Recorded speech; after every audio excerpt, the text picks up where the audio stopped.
A skeletal rider in black armor moves steadily forward on a white horse, carrying a banner marked with a 5-petaled white rose.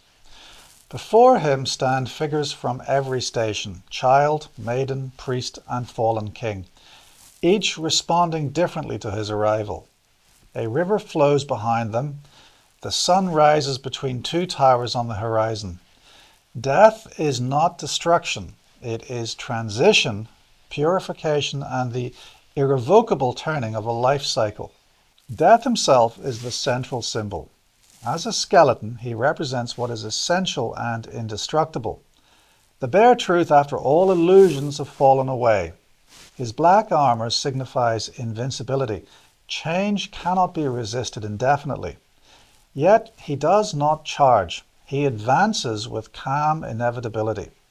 The white horse he rides is purity, showing that transformation is clean, natural, and ultimately life-affirming. Death is the force that clears what is complete so that new life can emerge.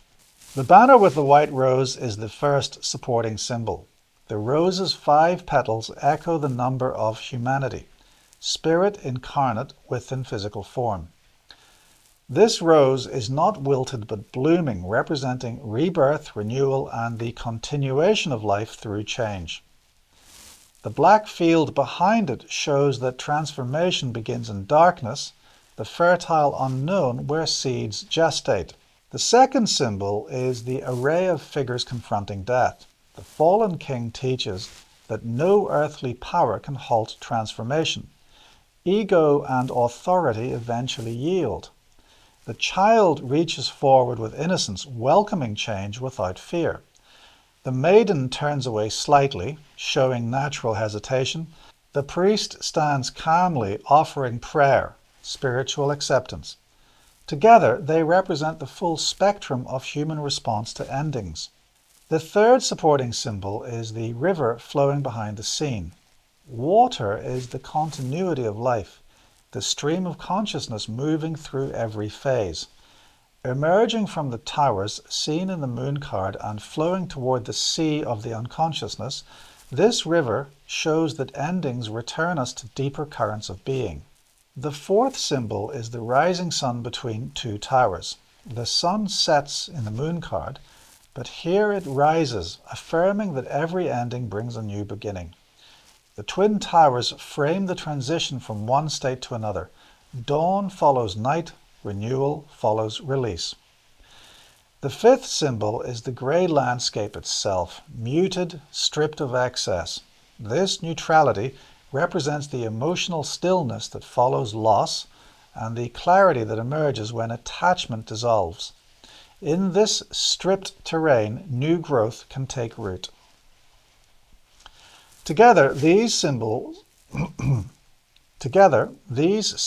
reveal death as the archetype of necessary transformation, the end of a cycle, the closing of a chapter, the moment when what once was established. Together, these symbols reveal death as the archetype of necessary transformation, the end of a cycle, the closing of a chapter, the moment when what once sustained us no longer can. It is the force that compels evolution. In readings, death signifies profound change, release, endings. In readings, death signifies profound change, release, endings, rebirth, or the shedding of old identity. It is rarely literal. It speaks to liberation, the clearing of what was outlived. It is rarely literal. Do you want me to do the whole thing? Yeah. In readings, death signifies profound change, release, endings, rebirth, or the shedding of old identity. It is rarely literal. It speaks to liberation, the clearing of what has outlived its purpose. It